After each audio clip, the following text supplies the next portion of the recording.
हो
वैदिकी अमृत ध्यान साधना प्रभात सत्संग में आप सभी साधक साधिकाओं का, उपासक उपासिकाओं का हार्दिक स्वागत है।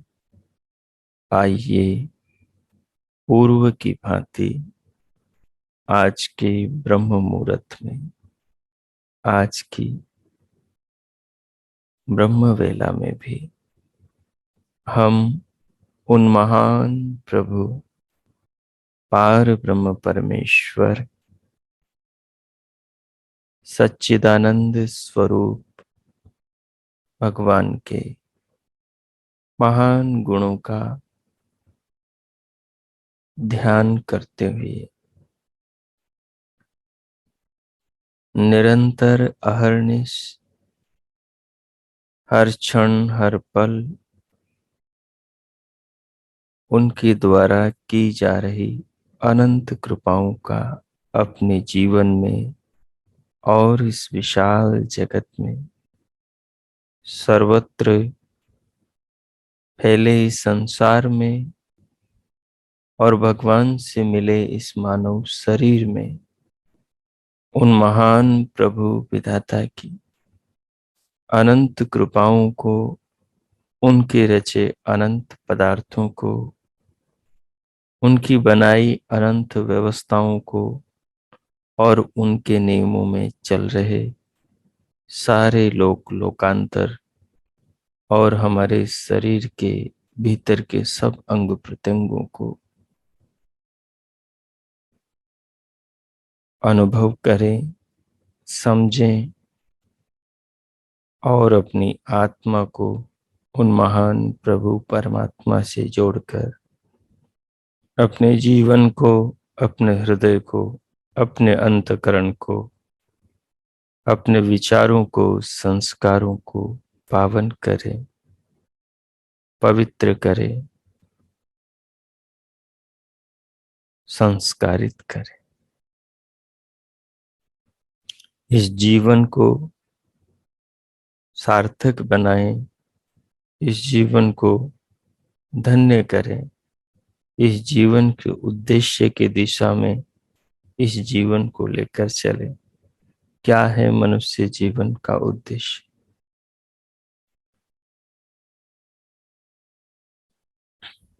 मनुष्य जीवन का उद्देश्य है धर्म, अर्थ, काम और मोक्ष।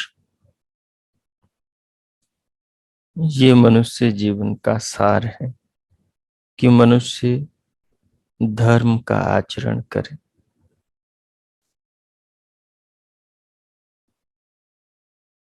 मनुष्य अपनी आत्मा की आवाज सुनकर जीवन में व्यवहार करे,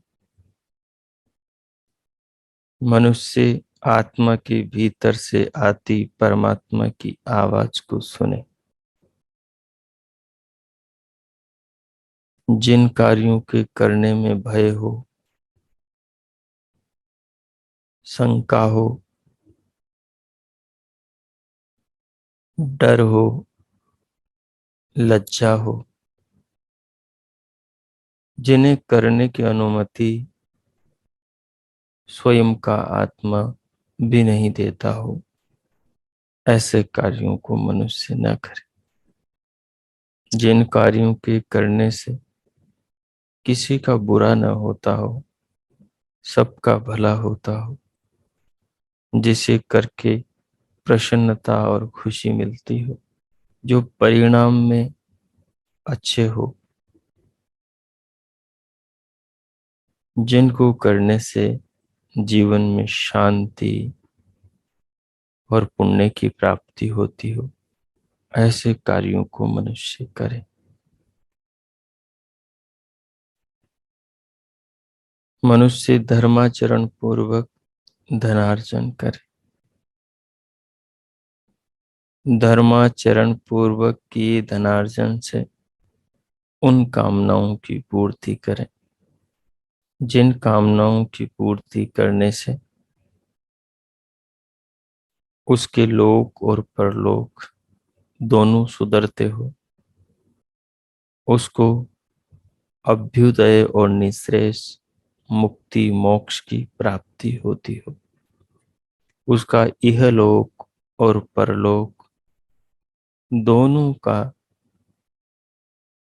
जीवन सफल होता हो, वो संसार में रहकर वर्तमान जीवन को भोग कर या तो स्वर्ग की प्राप्ति करे, अगले जीवन की फिर से मनुष्य जीवन मनुष्य देह की प्राप्ति करे,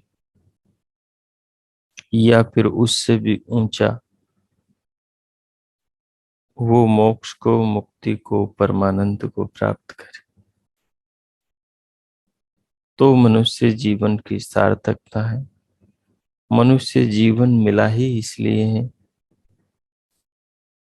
कि इसे पाकर मानव अच्छे से अच्छे तो काम करे, अच्छे से अच्छे विचार करें, अच्छे से अच्छे व्यवहार करें, अच्छे से अच्छा चिंतन मनन शास्त्रों का अध्ययन करे और अच्छे से अच्छी उपलब्धियों को प्राप्त हो। अच्छा पहने, अच्छा खाएं, अच्छा बोलें, अच्छा जीवन जिए। जो भी बुरा हो, बुरे की श्रेणी में जाता हो, हिंसात्मक हो, मानव जीवन को या आत्मा को बुराई की ओर लेकर जाता हो, वो कोई भी कृत्य, कोई भी कार्य मनुष्य न करे। इसी में मानव जीवन की सार्थकता है। जो इन तीनों बिंदुओं पर अपने आप को केंद्रित करके रखता है, और चौथा बिंदु जो साक्षात परम पुरुषार्थ है, मोक्ष, उसके लिए इन तीनों बिंदुओं पर जीवन को जीता है, धर्म पूर्वक जीवन के सारे व्यवहार करता है।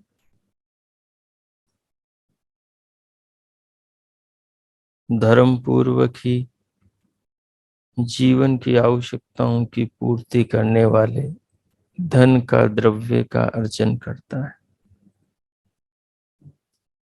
सहायता, सहयोग, सामाजिक साधनों का संग्रह करता है।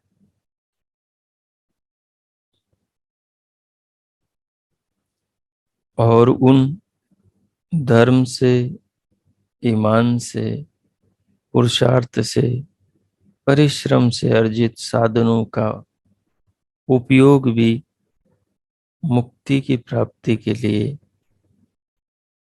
करता है, मुक्ति में सहायक बने उसके लिए करता है। इसलिए हमें चाहिए कि हम अपने जीवन को इस कसौटी पर कस के देखें कि क्या हमारा जीवन का व्यवहार धर्म पूर्वक है।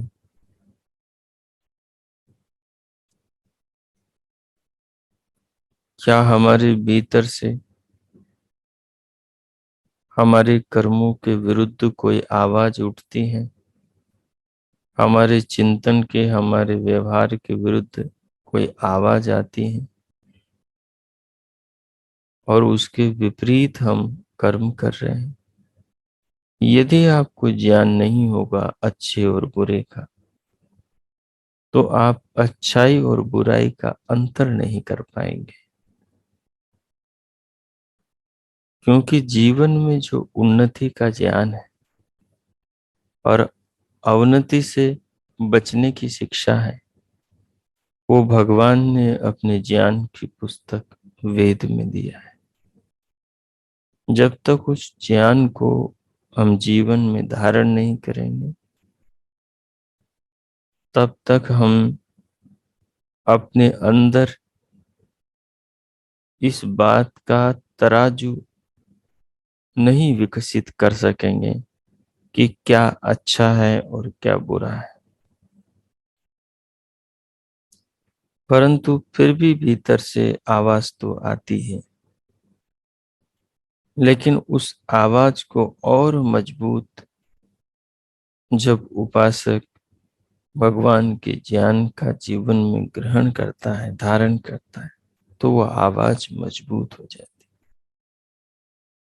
कि नहीं, ये मेरे ही भीतर से आवाज नहीं आ रही, ये तो संसार को आवाज देने वाले भगवान की भी आवाज है।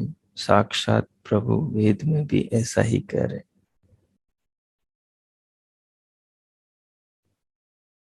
जीवन शरीर के लिए नहीं, जीवन सांसारिक साधनों के लिए नहीं, जीवन न ही स्वजनों के लिए है। जीवन तो शरीर में बैठी आत्मा के लिए मिला है। ये न माँ बाप के लिए मिला है, न ये बच्चों के लिए मिला है, न ये पति पत्नी के लिए मिला है, न ये धन वैभव कार कोठी बंगले के लिए मिला है, न ये खाने पीने के लिए मिला है, न ये सांसारिक वैभवों में डूबकर जीवन को विलासी बनाने के लिए मिला है। ये जीवन तो, ये शरीर तो, ये हाथ पांव तो, ये आंख नाक कान तो, ये मन बुद्धि चित्त तो, ये शरीर के भीतर दौड़ता रक्त रस, ये सब तो शरीर में बैठी आत्मा के उद्धार के लिए मिला है। इसको उत्थान के लिए मिला है, इसके कल्याण के लिए मिला है, जन्म मरण के बंधनों से इसको छुड़ाने के लिए मिला है। हर शरीर में एक आत्मा है, हर शरीर उस आत्मा की उन्नति के लिए मिला है। चाहे वो हमारे संबंधों के, हमारे स्वजनों के शरीर हो, हमारे अपनों के, रिश्तेदारों के, या संसार के प्राणियों के शरीर। शरीरों का उद्देश्य आत्माओं को मुक्ति के द्वार, परमानंद के द्वार पहुंचाना है। यदि हम शरीर का उसी दिशा में प्रयोग कर रहे हैं, तो फिर हम जीवन को धर्म पूर्वक जी रहे हैं। क्योंकि शरीर नित्य नहीं, अनित्य है। ये साधन हमेशा रहने वाला नहीं, ये साधन आत्मा से छूट जाने वाला है। इस शरीर से जो जैसे कर्म करता है, उसको वैसा ही फल विधि के व्यवस्था के अनुसार मिल जाता है। इसलिए हमें प्रत्येक समय प्रत्येक व्यवहार, प्रत्येक क्रिया गतिविधि पर अपने ज्ञान के नेत्र को खोलकर जीवन को जीना चाहिए, व्यवहार को देखना चाहिए कि ये धर्मानुकूल है या स्वार्थानुकूल है या अधर्मानुकूल है।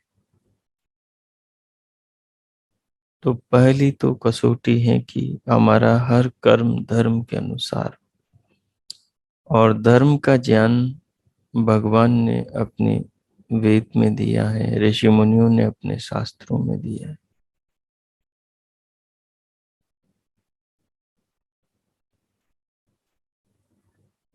दूसरी चीज है अर्थ। अर्थ की शुचिता सबसे बड़ी पवित्रता है। जिस आदमी के अंदर अर्थ को लेकर बेईमानी है, वो आदमी भगवान को तो दूर पाना, वो फिर से दूसरा मनुष्य का शरीर भी नहीं पा सकता।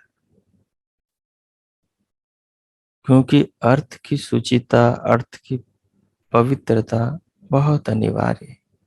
अर्थ ही जीवन का आधार है। बिना अर्थ के कुछ भी नहीं है। इसलिए अर्थ को बहुत पवित्र दृष्टि से संचय करना चाहिए। संचय का उद्देश्य मुक्ति होनी चाहिए। संचय का उद्देश्य आत्मा को जन्म मरण से बचाने की भावना होनी चाहिए। यदि अर्थ के संग्रह में ये भाव नहीं है कि ये अर्थ तो मैं अपनी आत्मा के मुक्ति के प्राप्ति के लिए कर रहा हूं, तो फिर वो अर्थ अनर्थ करने वाला है। तो फिर वो अर्थ पापों का संग्रह कराने वाला है। वो अर्थ दुर्गति में ले जाने वाला है। तो वो अभिमानी और अहंकारी बना देने वाला है। इसलिए अर्थ को हमेशा पवित्र रखना चाहिए। अर्थ का अर्थ केवल धन नहीं। अर्थ का अर्थ वो हर वस्तु है जो आपने अर्थ के द्वारा, धन के द्वारा संग्रहित करी है, या धन से जो मिलती है, जो परिश्रम से, मेहनत से, धन से प्राप्त होती है, उसे आपने सच्चे परिश्रम से, सच्ची मेहनत से न प्राप्त करके गलत तरीके से अर्थ कमाकर उस अर्थ से यदि संग्रहित किया है, तो फिर वो वस्तु आपको कल्याण की राह पर ले जाने वाली नहीं होगी। क्योंकि भगवान हमसे हर पल इस प्रकार से जुड़े हैं, उनका सारा सिस्टम, सारी व्यवस्था इस प्रकार से हमारी बॉडी के एक एक रेशे से, एक एक तार से जुड़ी हुई है। हमारे शरीर में भले ही अरबों खरबों कोशिकाएं हो, लेकिन सारी कोशिकाएं प्रभु के रास्ते से ही आती है। हमारा मन, हमारा चित्त, हमारा हृदय, हमारे विचार, हमारी भावना, इन सब का रिकॉर्ड हमारे चित्त में है। चालाकी की तो कोई गुंजाइश ही नहीं है। तो तरता तो वही है भगवान के राज्य में जो सच्चे अर्थों में सच्चा हो,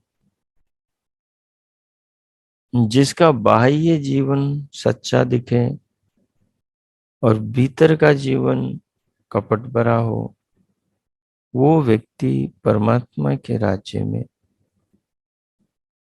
पहुंच नहीं सकता, या वो उनकी दंडनीय व्यवस्थाओं से बच नहीं सकता। इसलिए हमें चाहिए कि हम जीवन को ऐसे जिएं और कर्मों को ऐसे करें जैसे कोई हम पानी में आए हुए सारी गंदगी को वस्त्र से बार बार छान करके दूर कर देते हैं और फिर उस स्वच्छ जल का पान करके उत्तम स्वास्थ्य को प्राप्त करते हैं। यानी कर्मों को हम छानना सीखें, कर्मों का हम परीक्षण करना सीखें और कर्मों को शुद्ध करके उनको अपनी मुक्ति में सहायक बनाए। सो इस रीति से धर्म और अर्थ दोनों वेदानुसार होना चाहिए। तीसरी चीज है काम। काम का अर्थ है कामनाएं। कामनाएं ही वासनाएं। वासनाएं मतलब इच्छाएं। इच्छाएं मतलब जरूरतें। अब ये जरूरतें आवश्यक और अनावश्यक दो प्रकार की होती हैं। कुछ आवश्यक जरूरतें होती हैं जिनके बिना जीवन चलता ही नहीं। जो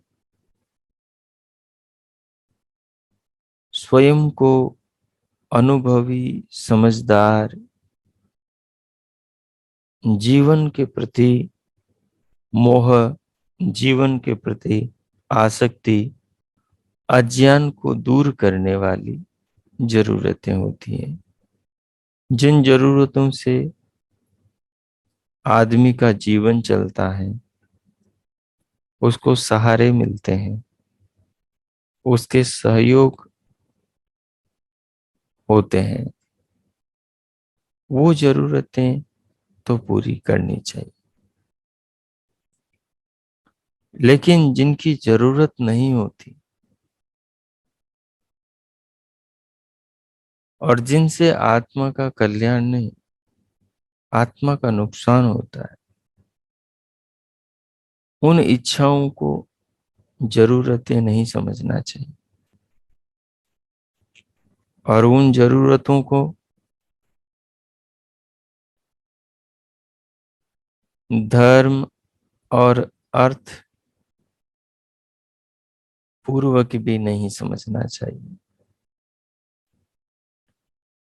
ऐसी अनावश्यक बहुत सारी जरूरतें, आवश्यकताएं, अपेक्षाएं हम पैदा कर लेते हैं जीवन में, जिनका कोई वास्तविक हमारी उन्नति में हिस्सा नहीं होता, हमारी उन्नति में सहारा नहीं बनती।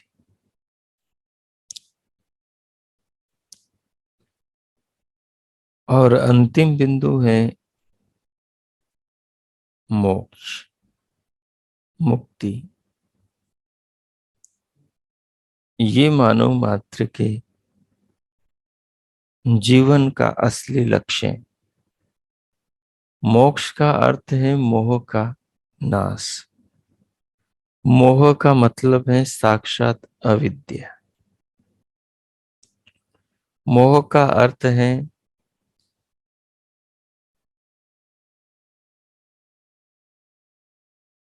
जो भी संसार के अंदर आत्मा के अतिरिक्त वस्तुएं, व्यक्ति, संपदा, संपत्ति है, उन सबको स्वयं मानना या अपने से उनको जोड़कर उन वस्तुओं के लिए आत्मा को कुर्बान करना, आत्मा को नजरअंदाज करके उन चीजों के लिए जीना ही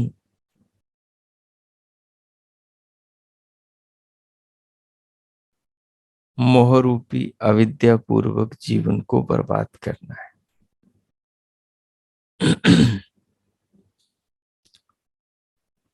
संसार से आत्मा के साथ केवल संस्कार जाता है। संसार से आत्मा के साथ केवल अच्छे और बुरे संस्कार जाते हैं।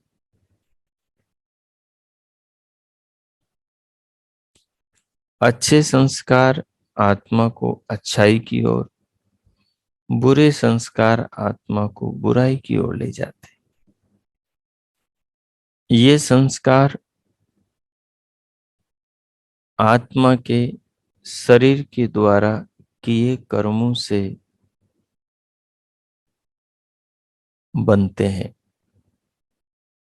और ये जो कर्म आत्मा के द्वारा शरीर के माध्यम से किए जाते हैं, ज्ञान अज्ञान के अनुसार होते हैं। तो जो कर्म अज्ञान पूर्वक किए जाते हैं या जानते हुए अविद्या से ग्रसित, मोह से ग्रसित, लोभ, लालच, स्वार्थ, भय, डर आदि पूर्वक किए जाते हैं, इन सब कर्मों से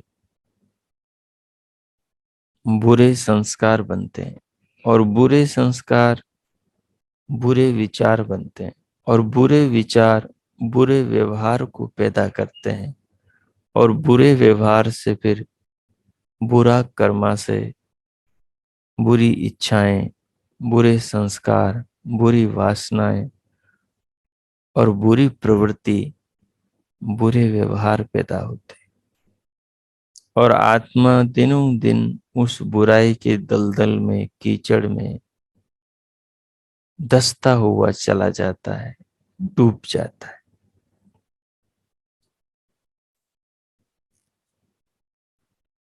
इसलिए अच्छे संस्कार बनाने चाहिए। अच्छे संस्कार अच्छे कर्मों से बनते हैं। अच्छे कर्म सच्चे ज्ञान के कारण होते हैं। सच्चे ज्ञान का स्रोत भगवान का वेद और परमात्मा की व्यवस्था का चिंतन है।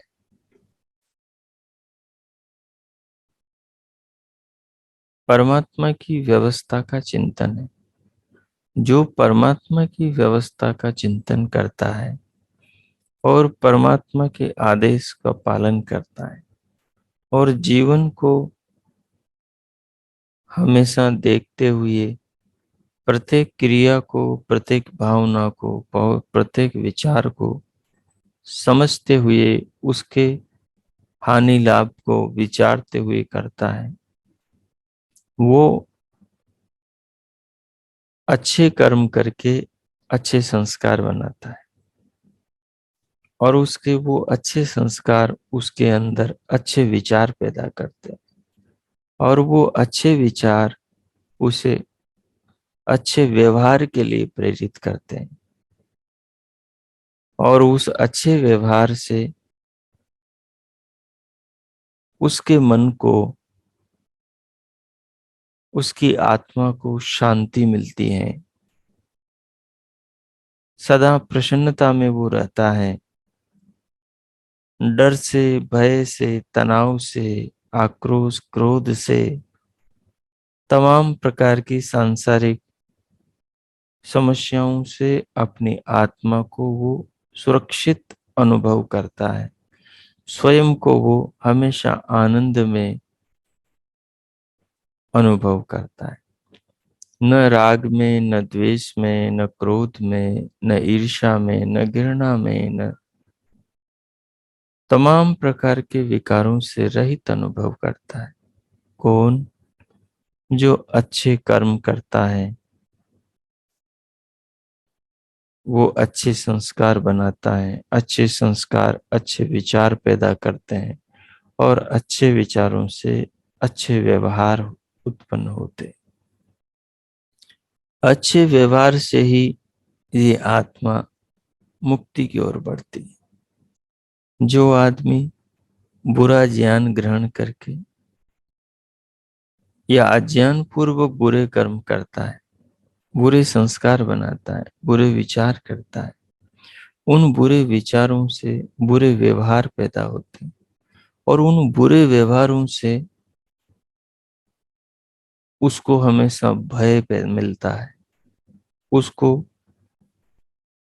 राग होता है, द्वेष होता है लोगों से।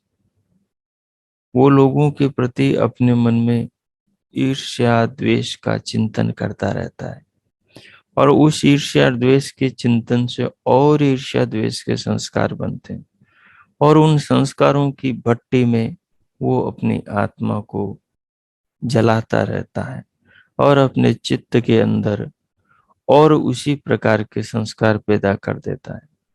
और ये संस्कार जिस क्षेत्र के जिस अनुपात में बनते बढ़ते जाते हैं, फिर उसी प्रकार की योनि के अंदर वो संस्कार बलात् उस आत्मा को खींच के ले जाते हैं।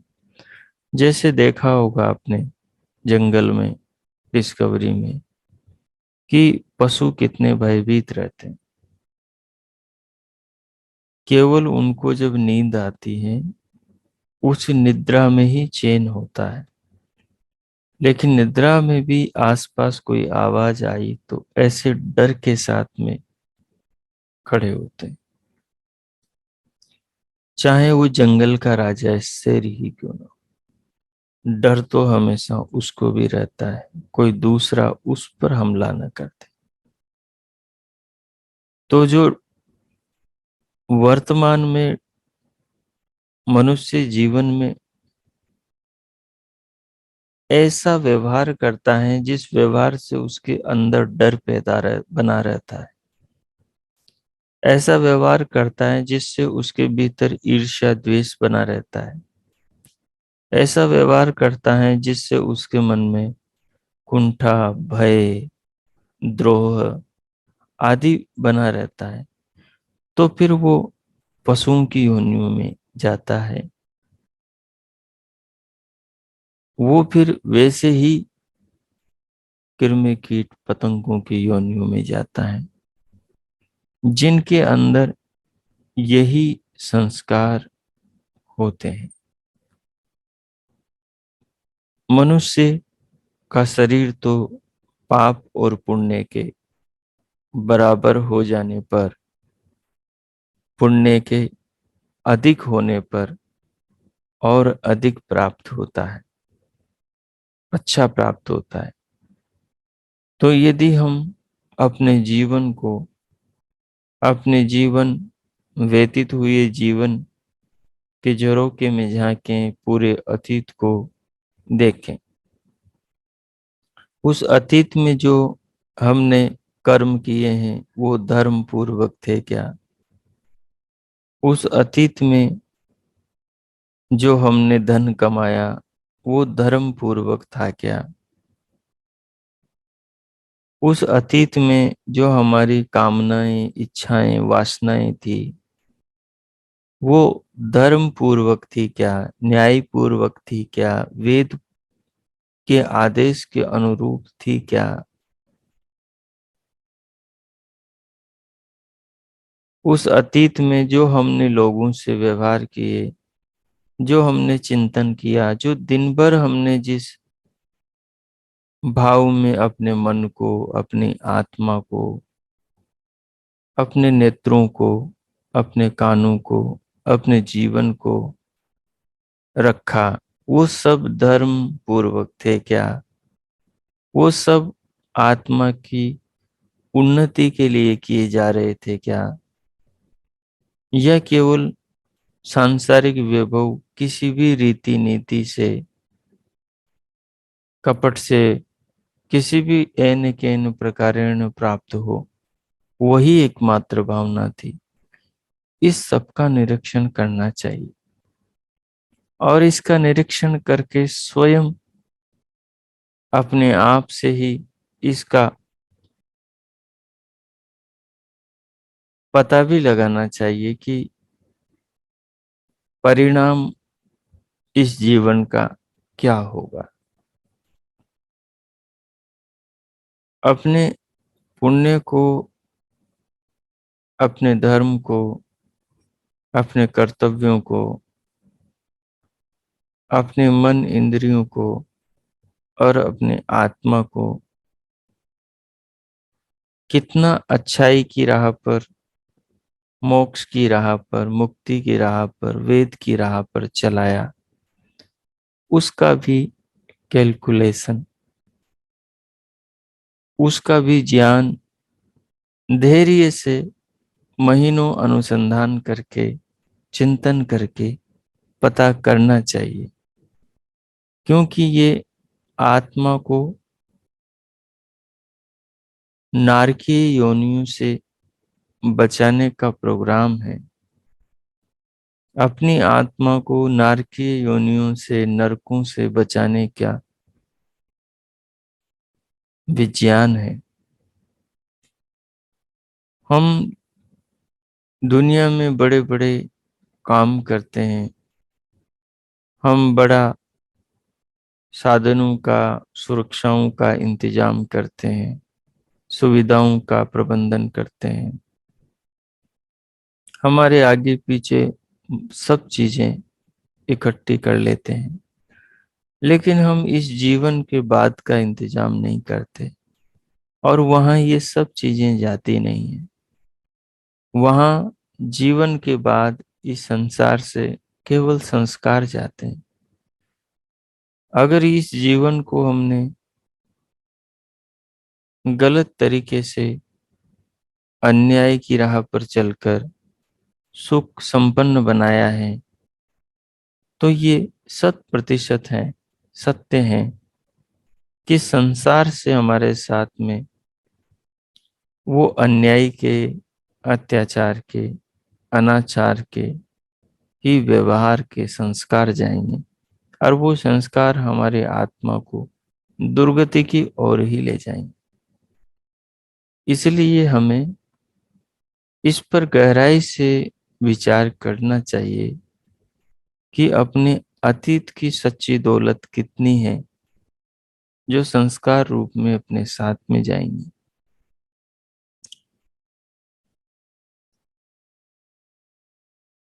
और इनका परीक्षण करके यदि पता लग जाए कि जीवन में हमने आत्मा के लिए तो कुछ नहीं किया, अहंकार और शरीर के लिए और इंद्रियों के विषयों या इंद्रियों की तृप्ति के लिए ही करते रहे जीवन भर सब काम, तो फिर अब आज से इन्हीं क्षणों से स्वयं को संकल्पित कर ले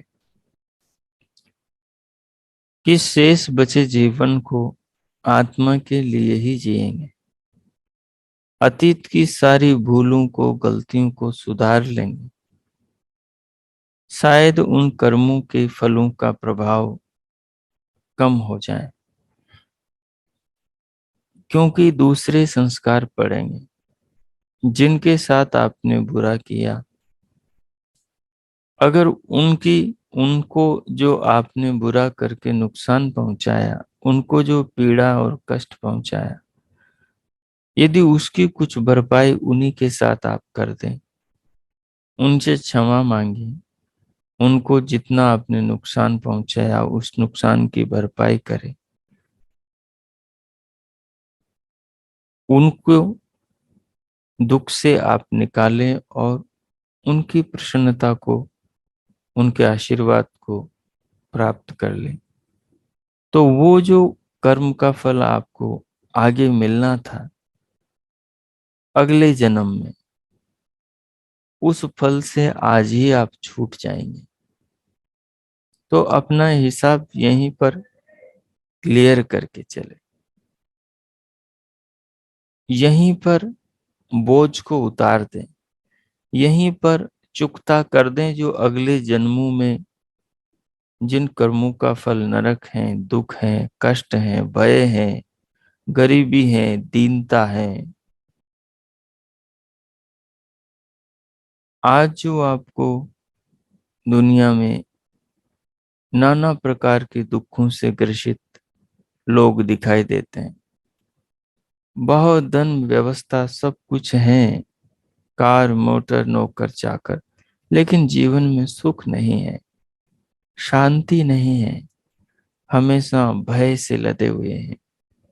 हमेशा डर में जी रहे हैं। शरीर ठीक नहीं है, मन ठीक नहीं है, अंदर से कुछ ठीक नहीं है। कपड़े अच्छे हैं, व्यवस्थाएं अच्छी हैं, खाने पीने का इंतजाम अच्छा है, लेकिन आत्मा में शांति नहीं है। इसका परिणाम है ये इसी प्रकार के कुसंस्कारों का परिणाम है जो पिछले जन्मों में बुरे कर्मों से बने हैं। अगर धन दौलत के साथ साथ में व्यक्ति में वेद का ज्ञान भी हो, समझ और उत्तम संस्कार भी हो, तो सोचो उसका जीवन तो सम्राट की तरह व्यतीत होगा, जैसे ऋषियों का जीवन है। कुछ ऋषि ऐसे ऋषि जिनके पास में सांसारिक वैभवों की भी कमी नहीं और ज्ञान की भी कमी नहीं, तो उनका जीवन तो अद्भुत तरीके से व्यतीत होता है। इसलिए हमें अगला जीवन कैसा चाहिए, हमें अपनी आत्मा को किधर जाने देना, किधर ले जाना है, इस पर गहराई से विचार करना चाहिए। अब मैं मौन होता हूँ 10 मिनट। आपने जो सुना है इसके ऊपर गहराई से आत्मचिंतन करें, ध्यानमय चिंतन करें, सोचें, विचार करें कि अब तक जो किया है वो क्या था और हमें करना क्या चाहिए। क्या इन चारों कसौटियों पर कसकर हमने अपने जीवन को परखा? धर्म, अर्थ, काम और मोक्ष। और संसार से केवल संस्कार जाते हैं, अच्छे और बुरे, और उन्हीं के परिणाम स्वरूप हमें फल भी मिलता है, अगला जीवन। तो इस पर विचार करें। ये जो चिंतन है ये हमें परमात्मा की ओर ही ले जाने वाला है, आत्मा के कल्याण की ओर ही ले जाने वाला है। तो इसे भी भगवान की भक्ति ही समझें, क्योंकि इसके बिना भक्ति में सफलता हमें नहीं मिलेगी। अब 10 मिनट आप इस पर गहनतम चिंतन करें। ओम कीजिए।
ओ,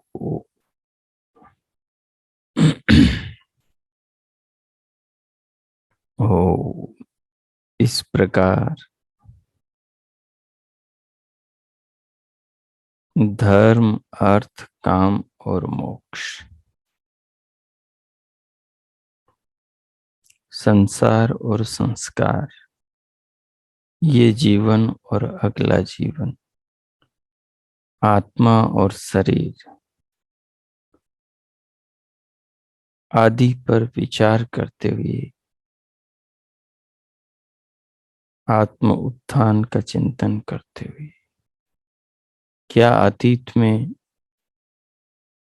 किया उसका परिणाम क्या होगा, उसका सुधार किया जा सकता है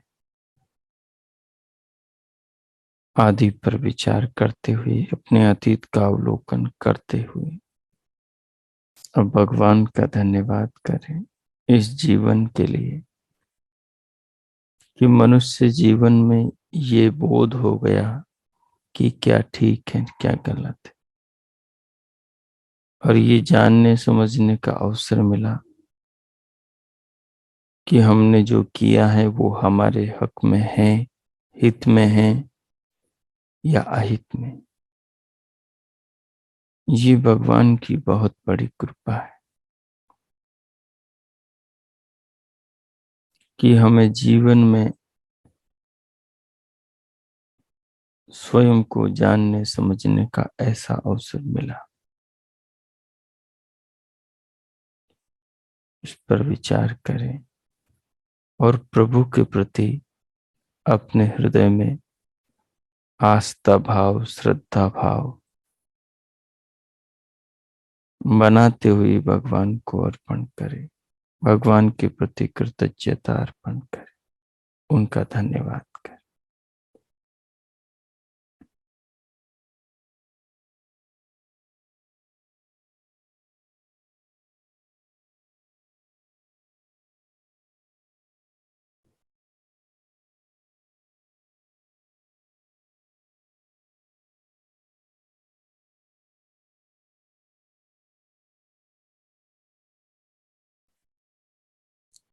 इस प्रकार भगवान का धन्यवाद करते हुए उनके प्रति अपने मन में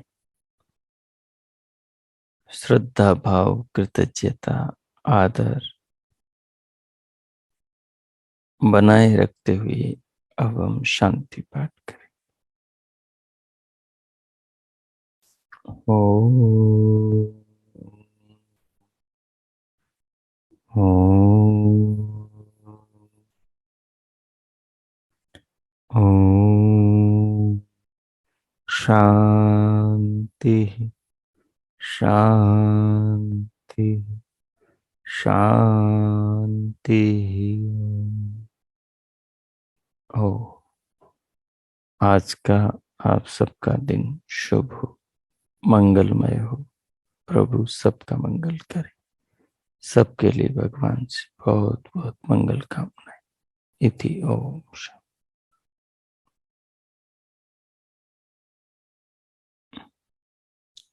अब स्वयं को भीतर से बाहर लाए, उसके लिए दोनों हथेलियों का परस्पर घर्षण करें। उष्ण हथेलियों से पूरे मुखमंडल का स्पर्श करें, फिर उंगलियों के मध्य से पलकें खोलते हुए स्वयं को भीतर से बाहर ले आए। ओम